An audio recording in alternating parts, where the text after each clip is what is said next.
NFT.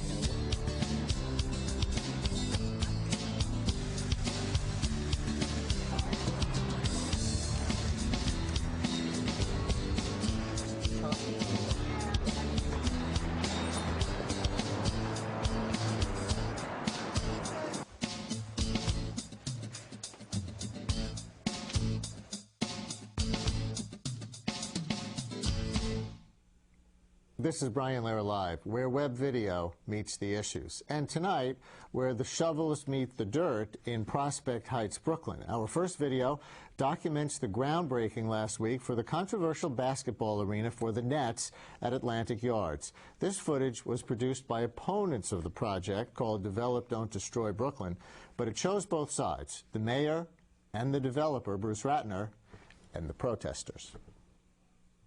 Hard hats are already working on this site, and there'll be thousands more joining them. This project will create tens of thousands of construction and permanent jobs. They're going to help families pay the bills and pay the rent. You're all casting a great vote of confidence in the future of Brooklyn and the future of the greatest city in the world. God bless. And this is the wrong way and the worst way and the least efficient way to develop this part of Brooklyn and to bring affordable housing, much needed affordable housing, to Brooklyn. That's not what this project is about. Today you're going to hear about an arena. All right? Thank you. I will tell you, rarely, no matter what anybody says, have I seen a governor or any administration push so hard to get something done as you committed. And you also met your promise. And I'm very, very grateful. Thank you. I'm very proud.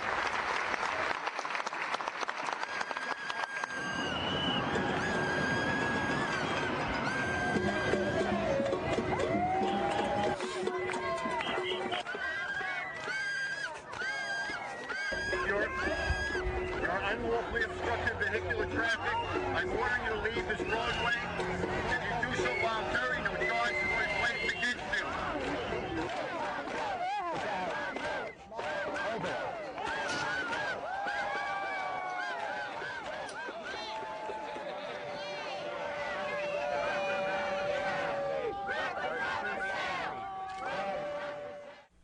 Both sides. The Atlantic Yards project promises, among other things, thousands of units of affordable housing, but ground was only broken for the arena so far.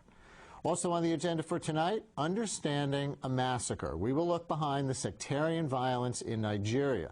Also, on this St. Patrick's Day, we'll get beyond the beer and shamrocks to examine Irish New York then and now. Plus, we'll see a useful tool that Google is peddling. First, go to Google Maps and search for directions. You can choose to get directions by car, by public transit, for walking, and now for biking. But first, word came today of renewed violence between Muslims and Christians near the Nigerian city of Jos. Where are we talking about exactly? Well, let's let Google Earth take us to Nigeria and in the area of Jos, which is in a state called Plateau. Okay, this morning, Muslim herdsmen there attacked a predominantly Christian village, killing at least 11 people, we are told, including women and children. The attack was reminiscent of a much larger attack earlier this month when machete-wielding Muslims killed an estimated 300 to 500 people in a mostly Christian town nearby. But the massacres have gone both ways. So to help us understand the roots of this conflict and what is happening in Nigeria, I am joined by Omoyele Sowore, a Nigerian journalist and activist who now lives here in New York. He is the founder and publisher of a news site that covers Nigeria called SaharaReporters.com. Also with us is Eliza Griswold. She is a fellow with the New America Foundation and the author of a forthcoming book called The 10th Parallel, Dispatches from the Fault Line Between Christianity and Islam. Welcome to both of you. Thank you very much. Can you tell us more, because this is going to be new news to most of our viewers, about what happened today as you understand it? As we understand it, today is another of those reprisal attacks by herdsmen in the Jos area of a plateau state in Nigeria. And since 2008 in particular, when elections in the Jos North local government were rigged by the ruling party in favor of a candidate that did not win, there has been escalation of a crisis that has been historical. It has been a situation of settlers and indigents in the area. But elections that have been conducted poorly and rigged escalated it in 2008, and since then there's been bloodletting. And of course, in Nigeria, without any kind of credible leadership at this time, in Nigeria where there are about 20 million young people under the age of 18 who have no jobs, no education, is a recipe for disaster, and that is what you just saw again here. There's a ready army doing the killing, and of course, finally, it's a failure of security in Nigeria because the army is there, there's a dusk to dusk curfew going on, but they just look the other way as these men run rampage against women and children. He said reprisal killings. Were there killings that went the other way first? That's a very good question. Yeah, there have been cycles and cycles of violence in Nigeria over the past decade, really since the end of military rule, particularly in this area between Christians and Muslims. This is a conflict rooted in lots of questions about land use, ethnicity, and the same question of who has the right to claim they come from a place. So yes, there have been reprisal killings, and these in particular come from a series that came just a month ago. Should the United States, should people here be concerned about this, or should they just look at this and shake their heads and say, what a tragedy, this conflict between two peoples in a remote part of the world? Well, they should be concerned because I look at it from a number of dimensions. One is that this could be a serious humanitarian tragedy in terms of there are 150 million people in Nigeria. That's half of the population of the U.S. If there's a conflict that goes out of control, it will shake the world. And secondly, Nigeria has resources that Americans cannot turn their back on, especially oil, gas. And this kind of crisis, when it escalates, is going to affect production of gas. There's no question about it. And of course, finally, it's important to know that if Nigeria breaks the way it is going, if it breaks down, it will make Pakistan look like child play in terms of what is capable of happening. It's hard to make Pakistan look like child's play. That's a difficult task, but you know, but even to put it in the same breath is going to be news to many of our viewers. Absolutely, no. The situation is dire, and it could get extremely worse, both because of the federal government and also what's going on in the local government now, which is a mess. You know, I mean, I think it's extremely important to note that we in the United States have said that Nigeria is the most important country to us in sub-Saharan Africa. That is largely a matter of oil, but that's exactly right, that 1 in 6 Africans comes from Nigeria, and we overlook that a lot. And of course, there's a big Nigerian population here in this country, many, many taxi drivers in this city and many others. In the context of your book about the fault line between Christianity and Islam, is what's going on in Nigeria representative of things going on across a stretch multinationally? Absolutely. I mean, what happens here in Nigeria and across most of inland Africa is that Africa's dry north meets the sub-Saharan south. Also Arab north meets the black, if you will, south. Absolutely. So this reality of an ethnic and religious crisis is based on a geography that's very different. And so Islam got approximately to the 10th parallel, that far south, which is about 700 miles north of the equator, during the 1800s, because camels and horses could go over dry land, but when they hit the jungle, they had to stop because of tsetse flies. And colonialists coming in and targeting these communities came with missionaries, and many missionaries explicitly targeted this line, the 10th parallel, to stop Islam from winning Africa. Unfortunately, one of the legacies of that pattern is that many of the communities now who we see, ethnic Beram is the community that now the violence is at the worst with, adopted Christianity as a form of liberation against their Muslim neighbors. And so religion comes into it because it's a broad-based, globalized identity that people can identify with and fight back through. Do you want to expand on that? Most of black Nigeria is Christian? Well, let me correct it. The entire Nigerian country is black. The entire country, 150 million people. Is it, take me further into that. Is it a false distinction to say the Arab North and the black South? Absolutely, yes, it's false. in Nigeria. It wouldn't be true. How would you put it? Well, it's all black people, you know, and I have no doubt, just like every other African nation, that when you get to a point, you might be mixed blood of people of Arab descent might have come to Nigeria because of Islam. But you'd have to go further east in Africa to have a real Arab population. To Sudan, you have to go to Sudan. You have to go to Sudan, yeah. But you don't have this kind of population in Nigeria that you can refer to as what you have in Sudan, for example. You can say. So we all look alike in Nigeria. But you know, when I was mentioning Pakistan, I want to make it clear that Nigeria is beginning to find itself into the websites of, you know, extreme Muslim groups, and, you know, calling for jihad against Christians. But the point to make is that this is not about religion alone. It has to do with, you know, poverty. It has to, because the Boko Haram that took place had nothing to do with Christianity. The what? There was a Boko Haram uprising, mainly of northern youths against the elites that was brewing in Maiduguri, and that led to the death of about 1,000 people, most of them killed by the Nigerian army and police. Many of them Muslims. Yeah, many of them Muslims. So it's just important for the world to understand that it's a crisis of serious dimension that's based upon inequality in the system. You were wincing at part of that.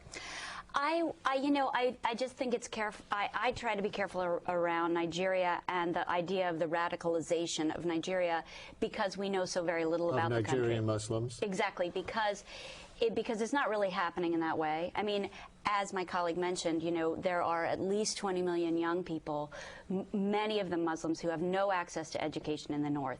Is that a danger? Yes. Is it a danger that they're going to join Al-Qaeda? Not so much. This group he's talking about, Boko Haram, which means Western education forbidden, is a group that basically followed a splinter leader and, you know, rose up against the idea of having Western education. They wanted Islamic education. But that was really a pretense for causing all kinds of havoc. And as a Muslim group, many of their victims were Muslims too. So I think it's essential to point out that we're not looking at one monolithic conflict facing the other. The attempted Christmas Day airplane bomber, allegedly, the man Abdul Muttalib. Yep. Nigerian Muslim. Absolutely. And coming from a globalized, wealthy, globalized population, much like Osama bin Laden, right? I mean, we don't look then at Osama bin Laden's roots and say it's every single Yemeni. Do you know? And that's why I think it's just careful to be. But there is a radicalized portion of the Yemeni population, a radicalized portion of the Saudi population from which bin Laden came.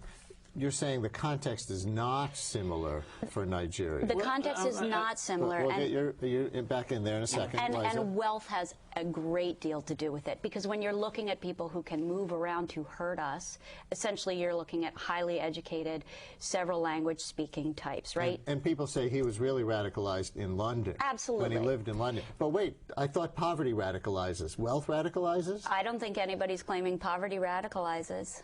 Well, depending on how it is used, wealth can radicalize people. You know, if they see wealth as something that is very oppressive, as is in the case of Abdul Muttalib. Exactly. He made it clear that his own wealth. Yeah, he didn't like the way his father was using wealth. He didn't like how everybody was surrounded with wealth, and there's a lot of poverty in their neighborhood. This much has been said. Yeah. But when I'm talking about Nigeria, I'm not talking about it from the point of view of hating Islam. No, I actually don't believe in all of this Islam hating that goes on with any act of radicalism. But don't forget that this population that we are looking at can become very, very susceptible to people who radical Islam, who wants to get in there, help them, and, you know, of course, turn them into radicals. The reason why I'm saying so is that when an artist in, I think it was in Scandinavia, drove something about the prophet, that yes, there was an attempt recently to kill that artist. Yeah. Yes, I mean, more people died in Nigeria than anywhere else in the world over that cartoon. In the cartoon riots? That means that's where there were many riots over the Muhammad cartoons. In the Danish cartoon riots, more people died in Nigeria than anywhere else in the world.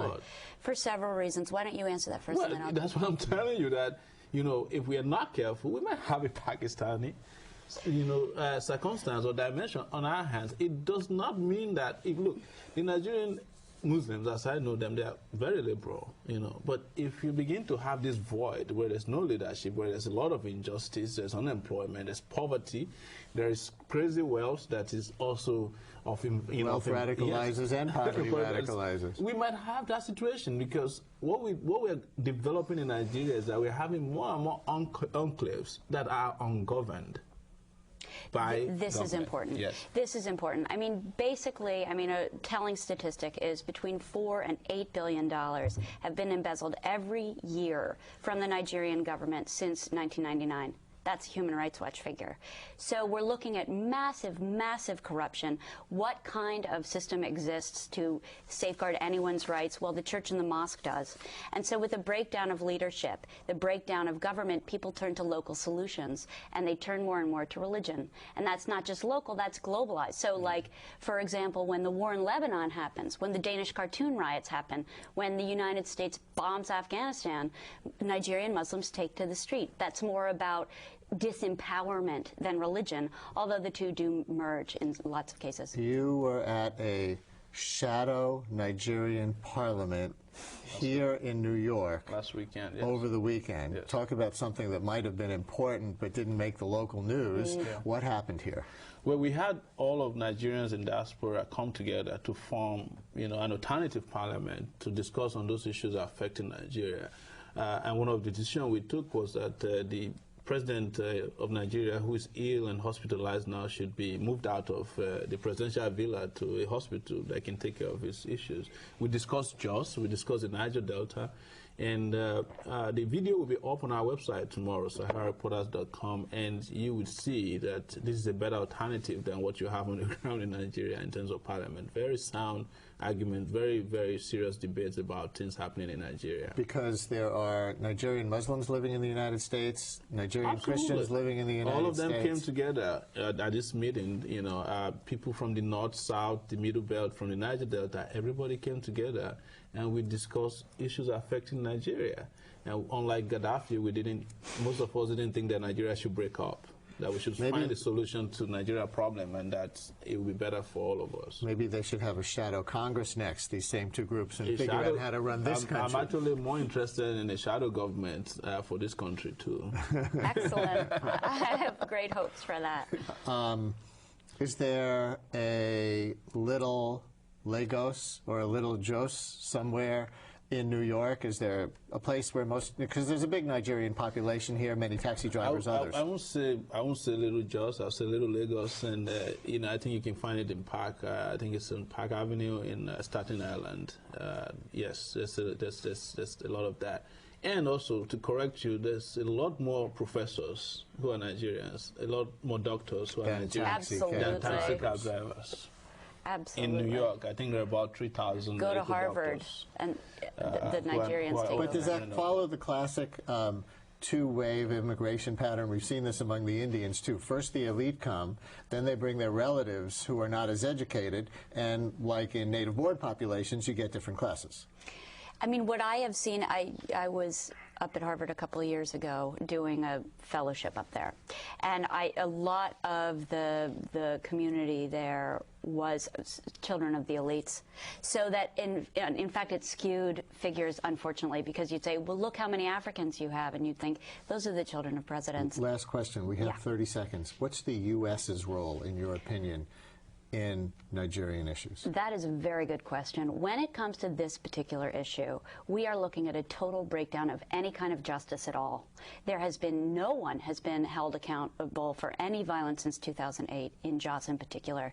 That is why these killings continue. I mean, they have lots of causes, but people are angry. This latest group, the Muslims who killed the Christians, took a petition with 209 names of their own people killed, and nothing happened, and so they started killing people. Omoyele, Eliza, thank you both very much. This is new news to so many of our viewers, and so important, and so clearly described by both of you. Thank you very much. Thank you very much.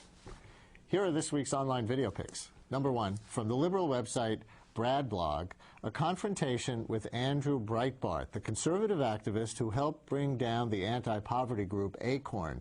Remember, the two activists who made the Acorn videos claimed to be a prostitute and a pimp looking to shield their illegal income.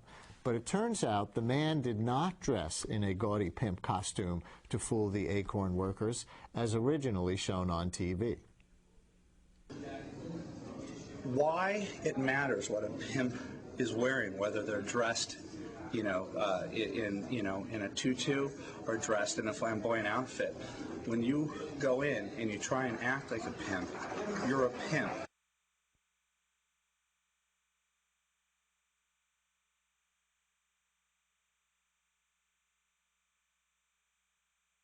It never dawned on me, who saw the edited videos and who read the transcripts and who heard the audio, and that's what I required.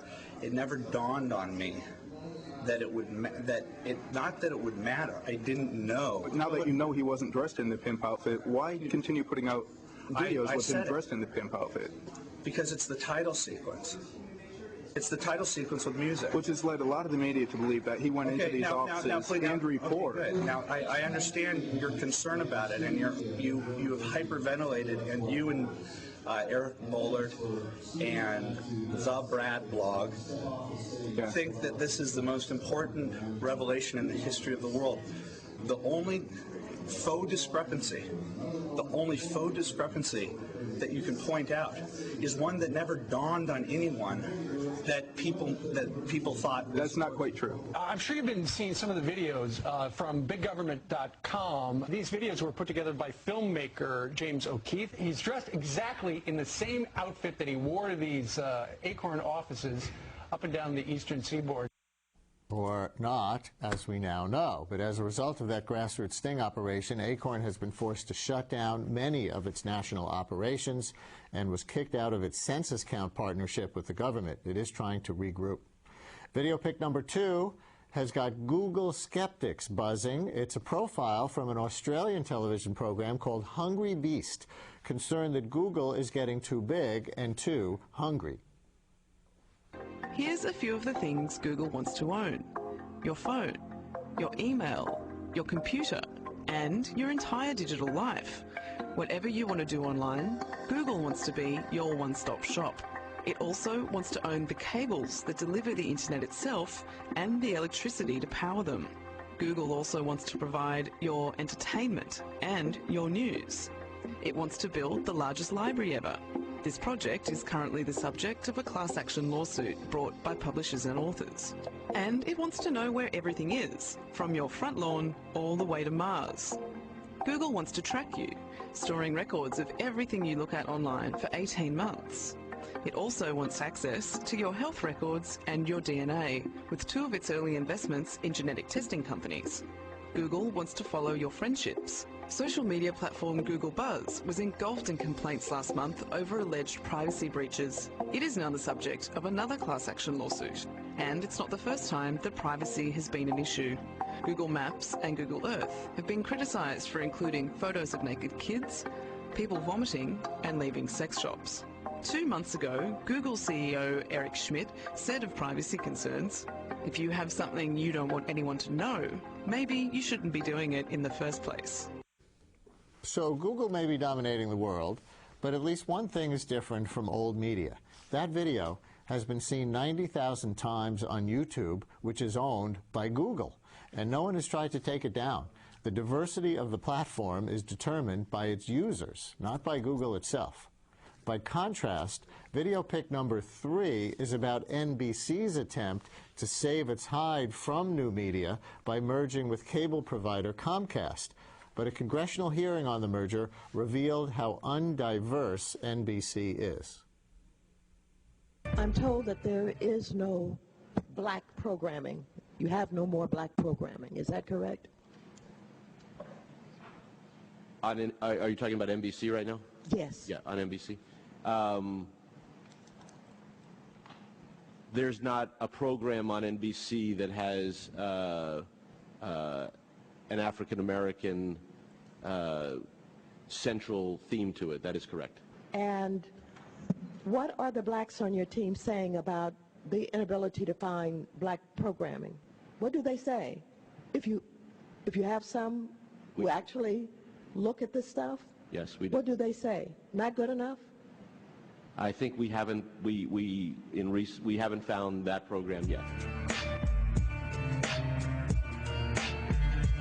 Okay, so you have 12 directors, you have one woman and one African American, Mr. Bacon, We have Mr. Bacon on the board, that's correct.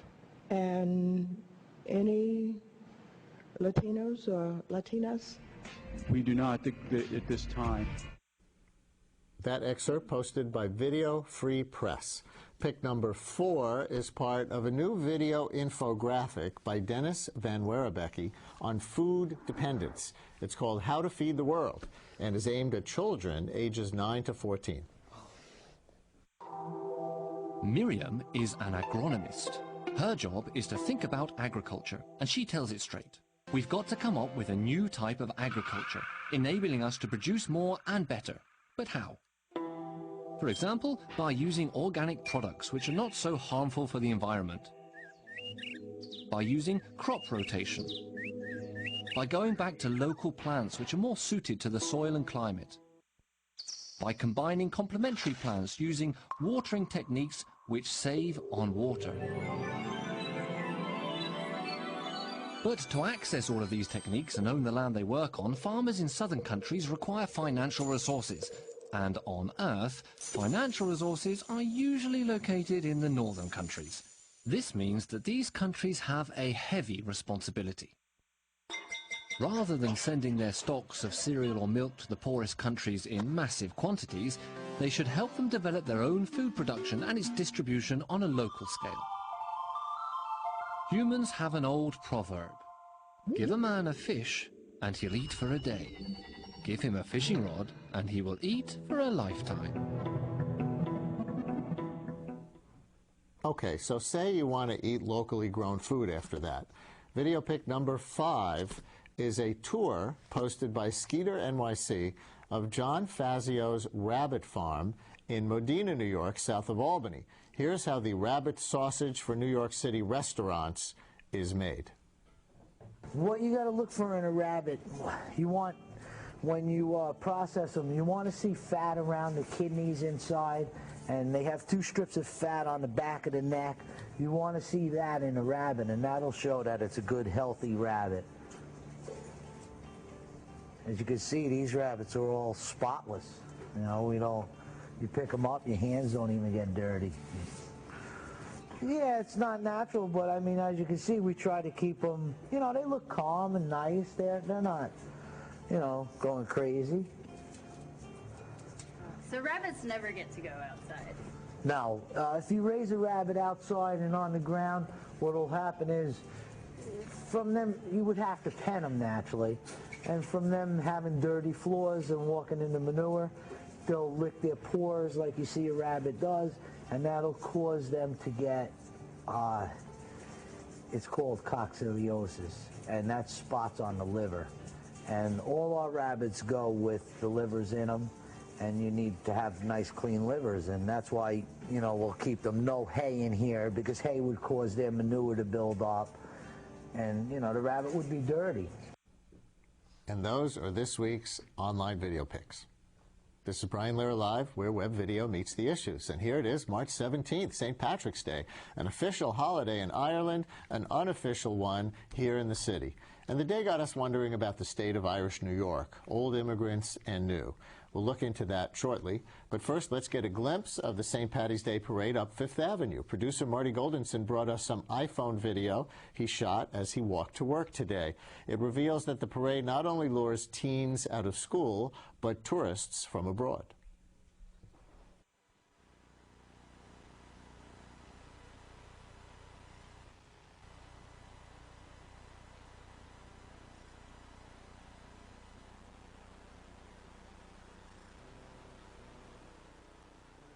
Not at all. No. So you're all giving your location to other people? Exactly. All right, so anybody Irish in this group? Yeah. You are? 3 of us here. Oh, wonderful. From Ireland or Irish American? From Ireland. Oh, from Ireland. Where are you from in Ireland? From Waterford. Yes. Is it your first parade here in America? Yeah, first time here in New York for America, yeah. You live here? Yeah, Washington, D.C. Washington. What do you do there? Manage a running store and run.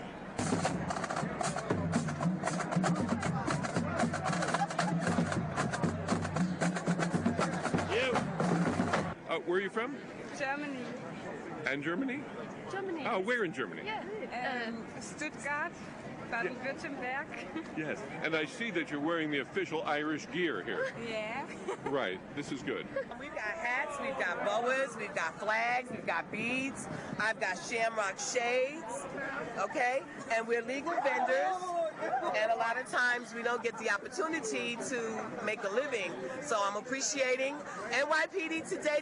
Thank you guys for letting us eat. He's pretty calm for a parade, isn't he calm? They all have their moments. You know, it's quiet right now, but we bring horses specifically. Some horses can handle parades better than others. These are proven parade horses. Me, I'm not too sure of. He's good. You seem to have combined the Mets and the Irish together. Certainly. The Mets need some good luck. We definitely need that. Hopefully Daniel Murphy will provide. So where are you all from?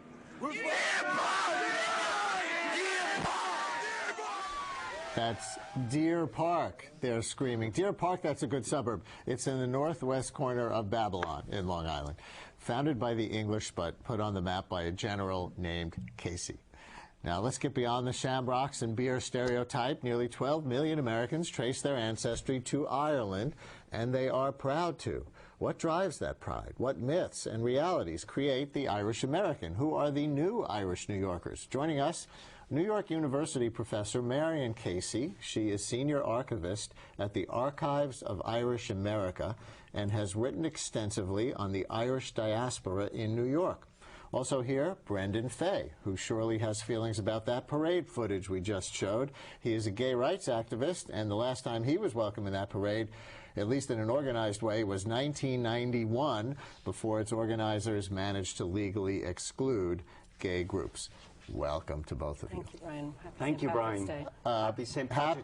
Patrick's Day to both of you. Translate?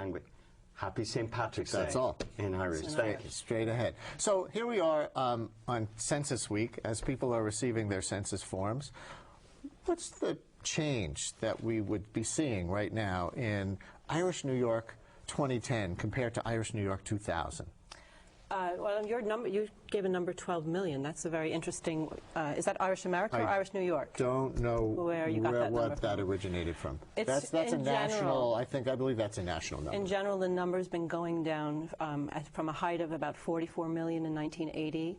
Nationally down. So in 1990 the number was smaller, but the ability to claim Irish was different. So you could check off, you could put down Celtic, for example, or Scotch-Irish, or any variation, a number of variations. It's sort of a category that can be massaged. So I'm not going to swear that by that number. It no, sounds but like in it's general, very low. It was about 36 million in 1990, lower again in 2000, and it's anybody's guess what will happen in 2010. It really is. And who are the Irish who are coming to New York today? There used to be such a boom. It was drawing people here. At the same time, there was the Celtic Tiger, the Irish economy, in the 2000s, and that has crashed too. Right. I think, well, of course, historically, immigrants have arrived here from Ireland for a variety of reasons, everything from fleeing persecution, famine, hunger, poverty, in search of a dream. Persons like me, gay and lesbian persons, were looking for a place where we could simply be ourselves, fleeing and leaving a land where it was a criminal offence simply to be gay, arriving in New York like everybody else, hoping to live the American dream and to be ourselves. Little did we think when we arrived that in our own community, that unlike everybody else, Irish or not, on the avenue, so many Irish who, like me, are lesbian and gay, were actually excluded from our community's celebration.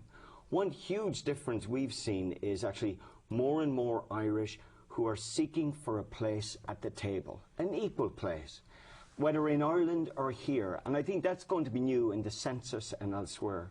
You're going to have Irish immigrants who are asking to be accepted and treated equally. Just like, you know, we'll say, this morning I was at Gracie Mansion. at the mayor's breakfast. You were? Yeah. Now, the odd thing is, I could be at breakfast at the mayor's, at Gracie Mansion, not the mayor's mansion. It's the people of New York. He's the current resident. And it was marvellous to be there with somebody like Christine Quinn, open Irish lesbian speaker of the city council, with council member Danny Drum, you know, again, great Irish American teacher, and others, myself. Could go to Mass in Irish, and yet not be on Fifth Avenue in the parade. By the way, guess where Christine Quinn is now? She's at the White House having dinner with the president. So breakfast with barriers the are mayor. breaking many places, not some other places. Right. Sexual orientation aside, the history of Irish immigration to New York, when you go way back, was that they were among the most discriminated groups. No dogs in Irish need apply and all of that kind of thing. Do the descendants of the potato famine Irish now constitute part of the establishment in America? Well, first I have to set the record straight that there have been Irish in New York City long before this famine, long before the famine. When I teach the Irish in New York at New York University, we begin in the 17th century, and we carry it forward. There's New York City, or New Amsterdam at that time, had a very lively trade with Ireland. And trade and migration always brought people to New York. So the Irish have been here before, and their history has been very much colored by a British tradition of anti-Catholicism. This was a colony that prohibited, on pain of death, anyone to be Catholic. So the arrival after the American Revolution, when all those restrictions were lifted, it was actually the only, it was a place where you could be Irish and Catholic at least 30 years before you had Catholic emancipation in Ireland itself. So in many ways, New York was a liberating place for the Irish before the famine. So those coming, we have a long history, complicated by multiple generations.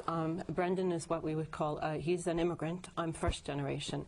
But because we have a 400-year continuation of people arriving, you have first, second, third, fourth generation all at the same time. So it's very complicated to say why. Do you think you can trace a political split along generational lines among Irish Americans? People often say that to me. Do you think it's the older Irish who can't handle, you know, the new crowd? And yet, to be quite honest with you, I remember when Tom and I got married in 2003. That's my spouse, Tom, whom I met at Mass, by the way. Where did you get married? We actually, well, we had a religious ceremony in St. Anne and the Holy Trinity with a Catholic priest in our community. But then we were legally married across the border. Brooklyn? Is That's that in Brooklyn, Brooklyn. St. Anne? Yes. You're going to ask me about my marriage? And then we got, and then of course, but to be legally married, we had to cross the border to Canada, to Toronto. But we went back to Ireland then and had a bit of a celebration in the town that I'm from. But the beautiful thing, one of the most moving letters we got was from, you know, our friend Stanley Riger, who played the accordion. He's now in his 80s. His mother, who was 98, wrote a letter that there was something that really upset her about this wedding. And I was reading her little note, and I said, oh, geez, I wonder what she's going to say. And she said it was that we arranged it at a day in which she couldn't be there and present for, but wishing us the best. So I think that's a bit of a myth, actually, that it's a generational thing. Did you want to talk about your marriage? Only if you think it's relevant. Only if you think it's relevant. Well, I married someone who did not know he was Irish until I taught, you know, did a little family history, and he's Protestant Irish. His father's grandfather was a longshoreman to Brooklyn, Protestant Irish, and it's a very interesting case in which religion subsumed ethnicity.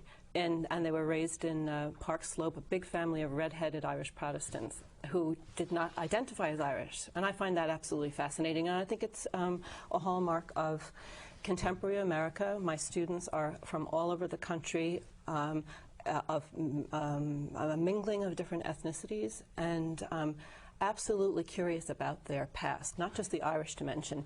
And I think that's the wonderful thing, the thing that keeps me teaching Irish American history is the way, when you have longevity and you are people with white skin who are English speaking and have encountered all the hurdles and barriers and successes that immigrants today in the United States are experiencing. There's something to be learned when you look at a change over time. You know, how did we reconcile with it, and what lessons can be learned from that? Is there such a thing as an Irish American? Is that a useful term? Well, once upon a time you could say Irish American equals Catholic and Democrat, but not anymore. Not anymore at all. It's so complicated anymore. Well, actually, the phrase I often use, because I often say, well, I'm neither here nor there, because I'm a green card holder, resident alien. I actually tell people, in Ireland, they call me the Yank. You know, I've left. And yet here, I'm excluded. So I tell people I'm a New Yorker. I'm neither here nor there, but I'm a New Yorker. And I think it's this city, the spirit of the city, that connects so many of us. And of course, you've got people we work alongside with, we intermarry, and so we've, like when we started, after getting arrested, by the way, and excluded from the parade for so many years, I said, sure, to heck with this, got together with Irish in Queens, and we began the St. Pat's for All parade, and said, can we have an Irish celebration that will bring us all together, be truly Irish and hospitable. And that was 10 days ago here in New York, right? That's right. We always hold it now on the first Sunday of March, and it was marvellous in Sunnyside. And now, no, Brian, it's completely in a tradition of counter demonstrations and protests. Again, this parade is 250 years old, and there have been at least 5 occasions in the 19th century where there were 2 parades on the 17th of March, one actually following the other in one case. Over what in that instance? A split on who had control of the parade and the order of civic marching groups. It's, you know, nothing. Everything new is old in a way. And the other is a very interesting thing. I was teaching my students last fall about it. An ordinance in 1803 and in 1805, the city of New York actually levied a fine on anyone who protested against marching on St. Patrick's Day. You said you have a green card, which people will think is appropriate. But what color is your green card? Oh, that's a very good question. You know, well, maybe we should take out and show people. It's definitely not green. I think it's pink. All right, maybe it is. But the beautiful thing about St. Pat's for All, and I think people should know, is how many Irish people have actually begun to support, and they long for and they desire that their celebrations truly be welcoming to everybody. And I think it's up to, you know, it's often in the city, whether politics or whatever, that leaders actually follow the people. And there's a real groundswell of support. People said the St. Pat's for All parade would not last long. And I remember sitting actually in a Chilean restaurant that first year, and the owner of the Chilean restaurant in Woodside come in the kitchen. He said, what are you doing here? And I said, we want to organise a parade that will welcome everybody, Protestant, Catholic, or as Malachy McCurr would say, people who believe in God, people who don't believe in God, and people who think they're God. So, and lesbian and gay people, especially the excluded, we want to say you belong. And the Chilean guy said, the first president of Chile was Irish. Can we be in your parade? That broadened my imagination about what is identity, who belongs. And that's great. And we have 10 seconds left. Are you going to continue to fight legally to get into that other parade, or the heck with them? Oh no, in fact, I never said to heck with them. I'm committed to St. Pat's for All, and I believe the spirit of our inclusive parade in Queens will soon be spreading to all the 5 boroughs. And just like we were in breakfast with Gracie Mansion, Christine is in the White House now, soon we will all be on 5th Avenue, open and as ourselves, celebrating the grand diversity of the Irish community in New York. Well, you're all welcome here. Thank you very much. Garamila Mahagat. Thank you very much, Brian. Coming up, Google mapping a bike ride through New York. This is Brian Lehrer Live, where web video meets the issues. This is CUNY TV, the City University of New York.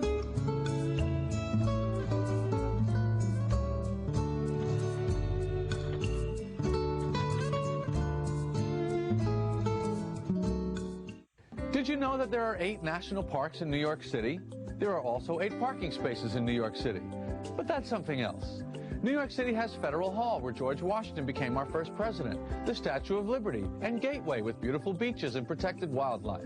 New York City has a range of national parks you won't find anywhere else, because you cannot move a national park. It's a park. Even if you wanted to get it out of here, you couldn't. America's spirit lives in our national parks. Ma, guess what? I went back to college. No, I didn't quit my job. I'm finishing my degree with a CUNY Online Bachelor's in Business. I interact online with real City University of New York faculty on a schedule that fits my busy life. Ma, you should look who's teaching at CUNY. And it all leads to a high-quality Bachelor of Science degree in business. I can attend class anywhere, anytime. Yes, Mom, even at your house Friday night for dinner. The CUNY Online Baccalaureate. Get back to business.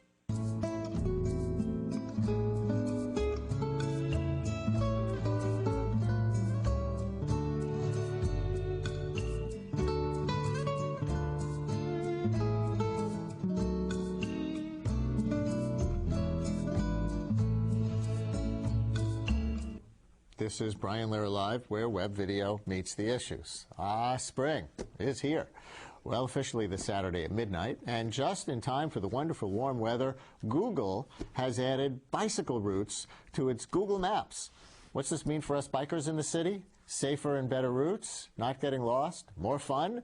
We hope so. Joining us, Transportation Alternatives Bike Advocacy Director Caroline Samperano, and Jordan Anderson, co-founder of Ride the City, which has made previous bike maps before Google did. Welcome to both of you. Thank you. Thank you.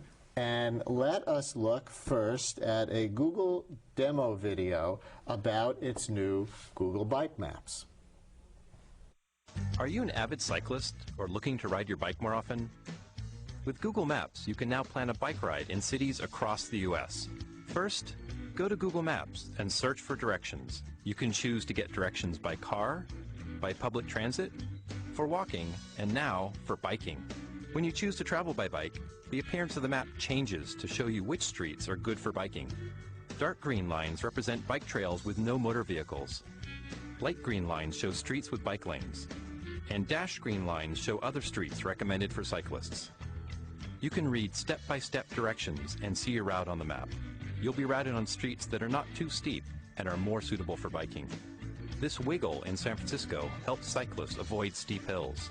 Choose from several suggested routes to take a path you prefer. Or drag and drop the blue line to create your own custom route.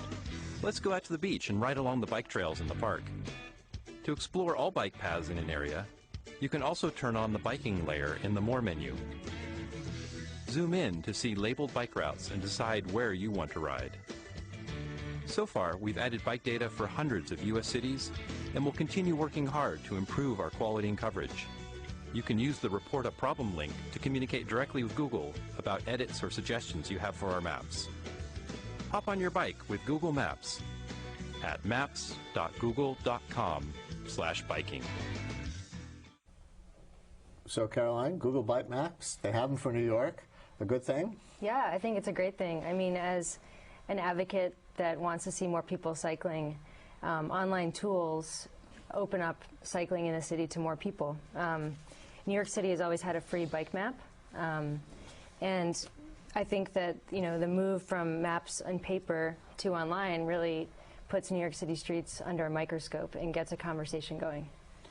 Jordan, you have a similar service called Ride the City. How is what Google does different from what you do? What Google's doing is very similar to what we're doing, and I have to say we're actually very excited about, you know, having more tools out there that help cyclists get around. What we're doing is maybe kind of orienting ourselves more toward sort of beginning cyclists who are just trying to figure out, you know, what is the safest way that I could plan out a bike route. Versus kind of what Google is doing, which is maybe something that's more geared toward an experienced cyclist who wants to kind of see a sort of suggested bike route, but then maybe tweak it a little bit. So let's see a video that demos a little bit Jordan's service compared to Google. Let's take a look here. So this is Google. So this is... Go ahead. Yeah, this is Google service. This is going from... downtown, actually it's going from Staten Island to downtown Brooklyn, and this is actually a little problem with Google service. They're routing bicyclists over the Verrazano Bridge, which is not allowed. Oops. And again, this is something, when we first launched, we had a number of issues with Ride the City as well, and it's, takes a little bit of time to work out these kinks. So let's see, do we not have another slide here? That's the Ride the City version. There we go. So this is the Ride the City version. Again, downtown Brooklyn to Staten Island, this time using Ride the City and taking on the Staten Island Ferry, which is the way to get to Staten Island by bike. They have a bike hold? Kind of, yeah. Actually, you can take it anywhere you want on the Staten Island You just hang out with your bike. Just hang out with your bike. On the ferry. So the fact that you got it right and Google got it wrong in this case, is that the difference between a computer-generated algorithm and you who have personal knowledge of New York? Not necessarily. I'd say it's a factor of us just being around a little bit longer and having several years' worth of, of feedback coming in from from users. The Verrazano Bridge kind of route is something that a computer could figure out very easily. All you have to do is just sort of like take the Verrazano Bridge out of the equation, which Google hasn't done yet. And Google is making an attempt to reach out to the biking community in New York and get it right on sort of a personal level? Yeah, actually I was at the National Bike Summit last week, and that was in D.C.? It was in D.C., and there were over 700 advocates there from across the country. And they had engineers and programmers there that were basically asking people to sign up to be trusted map contributors. So it does seem like they're making a real effort to include expertise from cyclists. Is this going to help us ride safe routes? I'm devastated by a news story in the last day about a bicyclist in the Bronx who was killed, apparently swerving to avoid a car door that was opening, and then got hit by a bus. Yeah, Transportation Alternatives is very sad about the cyclist that was killed. She was a colleague of ours. And I think really you get right to the point, which is that these mapping tools really allow people to start to think about using a bike as transportation, and they start a dialogue about where there are bike routes, where bike routes are planned, and then also where there are no bike routes. So a map is never going to replace quality infrastructure, and so as advocates, I see this as a tool for people to begin a more engaged conversation, to get more involved in a process to change our streets. Do you see your site that way as well? Definitely. I mean, as a cyclist, you're probably familiar with navigating New York City streets. You can be on some of the safest streets in the city, and there's a car blocking a bike lane. There's something happening that you just need to always be aware of. And I see Ride the City, and I see Google's effort, and maybe more than anything, I see the effort that Transportation Alternatives is making, and that the city's Department of Transportation is making as well, in kind of helping to make the city a safer place for cyclists. Is Google meeting its obligation so far to get it right? I realize it's brand new. I think that they do. They have the report a problem function. They've put a call out to people to contribute. So it does seem like in terms of what they can do and their technical expertise, they're doing what they can do. And I think, as Jordan said, we're really lucky to work with Ride the City on one of our websites, bikingrules.org. And the service, the mapping tool has grown so much. It's gotten so amazing. So I think it shows what time can do. Is your service a business, or is it a volunteer opportunity on your own part? I would call it a little bit of both. We're a business, but our profit and loss statement was much more on the loss side last year. Do you feel that Google is competing with you? Is this going to be the monster that eats your little local thing? We're going to try to make Ride the City a little bit different. We're going to try to really develop a community around bicycling in the cities that where we're kind of like very strategically going into. So I think we're going to try to carve out a little niche for ourselves. And you're involved with something called Bike Buddy? Yeah, so Bike Buddy is an idea that we've been playing around with at TA, Transportation Alternatives, and the idea would be that, like Jordan's saying, there's the power of the map to connect cyclists, and cycling is inherently a very social thing.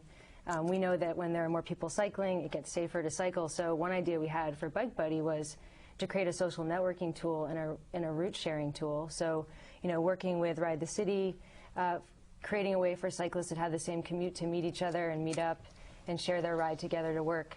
And to do that across the country so that cyclists in Chicago and San Francisco and New York can meet like they do on Facebook and have a platform for that. What's the biggest obstacle to a good bike map of parts of New York? Biggest obstacle? Actually, bridge access is a really big obstacle. You know, bridges, anytime you're approaching a bridge, it's usually sort of complicated. You're coming off of regular city streets and you're coming on to kind of small pedestrianized walkways. Bridge access is often, you know, one of the biggest challenges trying to steer. And are we looking at a good example of that right now? This is from Google, and, well, the image changed. Yeah, so this... But this is the Pulaski Bridge access, I think? Right, exactly. So this is a case where we're using Google to ride from, I believe, Williamsburg in Brooklyn up just south of the Queensboro Bridge and going over the Pulaski Bridge. The route that Google suggests works, but it actually takes you up a stairwell on the Pulaski Bridge that I've never taken before. I think you can take it, but most people wouldn't. Carry your bike up the steps. Right, exactly. Or not. And I think we had the Ride the City version up there. There we go. And we're out of time, so that image is going to be the last word. Okay. Happy riding, safe riding. Happy spring. Thanks, Thank you. And finally tonight, sometimes in life you crave a different perspective, which is why here at Brian Lehrer Live we just love the following video. It's called The Sand Pit, and it uses a photographic technique called tilt shift that makes things look miniature, like a dollhouse or a child's train set, or in this case, like a wee New York. Let's watch.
Makes you want to take that little pill from Alice in Wonderland and get right in there, doesn't it? Sam O'Hare, the creator of that video, can be found at pixelpollen.com. The music was composed by Human. And that's it for this week's show. We're here live Wednesday nights at 7:30 or anytime online at brianlehrer.tv. And tune into my daily radio show, 10 a.m. on WNYC Radio. Tomorrow morning, how to fill out your census form. That's 10 a.m. on WNYC, 93.9 FM, and AM 820. Talk to you then.